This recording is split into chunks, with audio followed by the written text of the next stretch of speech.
మిత్రులందరికీ నమస్కారం. మీ అందరికీ నూతన సంవత్సర శుభాకాంక్షలతో పాటు సంక్రాంతి శుభాకాంక్షలు కూడా తెలియజేస్తా ఉన్నాం.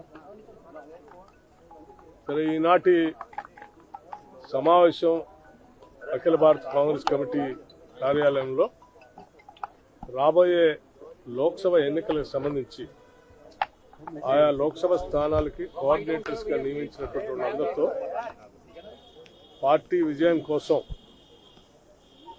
చేయబోయాల్సినటువంటి కార్యక్రమాల గురించి దిశా నిర్దేశం చేసే కార్యక్రమంలో భాగంగానే ఈరోజు సమావేశం జరిగింది. నాయకత్వం అంతా కూడా భవిష్యత్తులో కాంగ్రెస్ పార్టీని తెలంగాణ రాష్ట్రంలో అత్యధిక మెజార్టీతో అత్యధిక స్థానాలు గెలిపించుకోవడానికి కావాల్సినటువంటి వ్యూహ రచన ప్రణాళికలు కూడా వారు కొన్ని సూచనలు చేశారు. దానికి అనుగుణంగా రాష్ట్రంలో పార్టీ ఒక యాక్షన్ ప్లాన్ తయారు చేసుకొని ముందుకు పోతుంది. సార్, ఏంటి సార్ టార్గెట్ ఏంటి? పార్లమెంట్ ఎన్నికల్లో ఎన్ని సీట్లు గెలవాలనేది కాంగ్రెస్ టార్గెట్? అత్యధిక స్థానాలు గెలవటం కోసం కాంగ్రెస్ పార్టీ టార్గెట్ పెట్టుకుంది.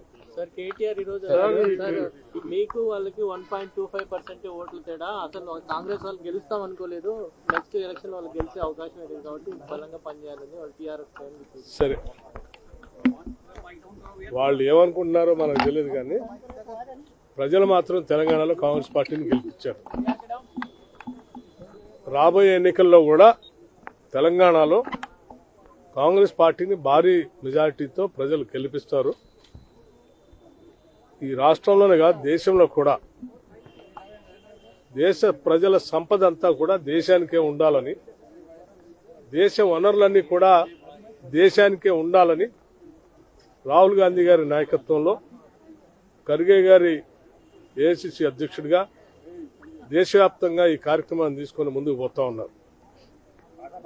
ప్రజల ఆస్తులు ప్రజలకే ఉండాలి, దేశానికే ఉండాలి, దేశానికి సంబంధించిన ఆస్తులు దేశానికే ఉండాలని చెప్పేటువంటి వాళ్ళ కోసమే ఈరోజు ప్రజలంతా ఆలోచన చేస్తున్నారు తప్ప, ప్రజల ఆస్తుల్ని, దేశ వనరుల్ని కొద్దిమంది పారిశ్రామికవేత్తలకి అమ్మకానికి పెట్టి దారాదత్తం చేసేటువంటి రాజకీయ పార్టీలకు ఓటేయడానికి ప్రజలు సిద్ధంగా లేరు. రేపొద్దున లోక్సభ ఎన్నికల్లో కూడా ఇదే తీర్పు రాబోతోంది.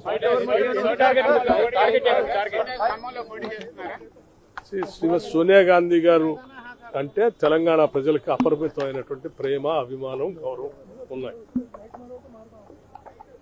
దశాబ్దాల పాటు తెలంగాణ కోరికని నిజం చేసినటువంటి సోనియా గాంధీ గారిని తెలంగాణ రాష్ట్రం నుంచి పోటీ చేయటానికి కాంగ్రెస్ పార్టీ పక్షాన్ని మేము అందరం కలిసి ఏకగ్రీవంగా తీర్మానం చేసి వారిని అభ్యర్థించాం. వారి ఆలోచన తప్పనిసరిగా మా దగ్గర రావాలని, భారీ మెజార్టీతో మా రాష్ట్ర ప్రజలంతా కూడా మీ మీద అభిమానాన్ని చాటుకోవటానికి సిద్ధంగా ఉన్నారు. మా దగ్గర రావాలని కోరా. వారి మా కోరికని మన్నిస్తారని ఆశిస్తా ఉన్నారు.